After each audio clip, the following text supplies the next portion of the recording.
Kia ora, Sharon. Good morning. Kia ora, Richard. Nice to see you. Last time we met, Sharon, for our Mahoi group, you brought a paper called What is Spirituality? Evidence from a New Zealand Hospice Study Mm. by Richard Egan and other authors. I hope I've pronounced that correctly. But would you Mm. please introduce the author, Richard Egan, and the paper, and perhaps say something about how you came across his work and some of the main trends and Mm. why you chose it, perhaps? Sure. Thank Um, you. Dr. Richard Egan is Associate Professor in Health Promotion at the University of Otago. And I heard him speaking at a recent hui I went to, um, which was organised by the Australian New Zealand Society of Palliative Medicine. And it was a hui titled Listen, thinking about kind of issues for those involved in palliative care and end of life care and how we are with people. And so it was very interesting for me in my current work here at St Andrew's Village, where I am working with a largely elderly population, but also Dove Hospice has 3 beds here, Mhm. and so I'm involved in the support of people who come there and stay in the Dove unit. And so Richard gave this paper, which was around spirituality in New Zealand. He's done a lot of work over the last, well, at least 15 years, I think, around exploring what is spirituality in New Zealand and recognizing that the hospice movement Mhm. has kind of, I guess, lifted up the conversation about that.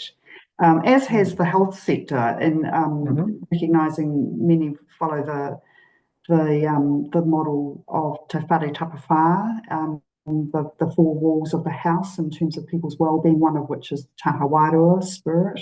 Mhm. So I think it's really helpfully opened up conversation around that. I find in my work here at St Andrew's Village and meeting with residents, particularly those who are, they're elderly, but they're and some are, in that stream of religious practice, which I'm, Mhm. very comfortable with and able to offer things there. And others sit in a place that's not what brings that sense of meaning or purpose or transcendence for them. And Mhm. so that whole thing around relationships, around gardening, around Mhm.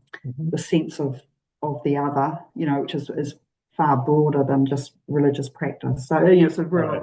real interest to me, and so I really enjoyed what Richard had to say around all of that. He's got a website, he and others, around this ongoing research, which is called spiritualwellbeing.nz, which is worth a Oh, look about yeah. some of the things. Oh, Um, thanks. Mm. so the paper just kind of, it was a research paper done amongst hospices in New Zealand around what is spirituality. So it's a really Mhm. interesting read in that regard. Um, Interestingly, the working definition that they suggest is towards the end of the study may include that spirituality means different things to different people. Mhm. It may include a search for one's ultimate beliefs and values, a sense of Mhm. meaning and purpose in life, a sense of connectedness, identity, and awareness. And for some people, religion. It may be Yeah. understood at an individual or population level.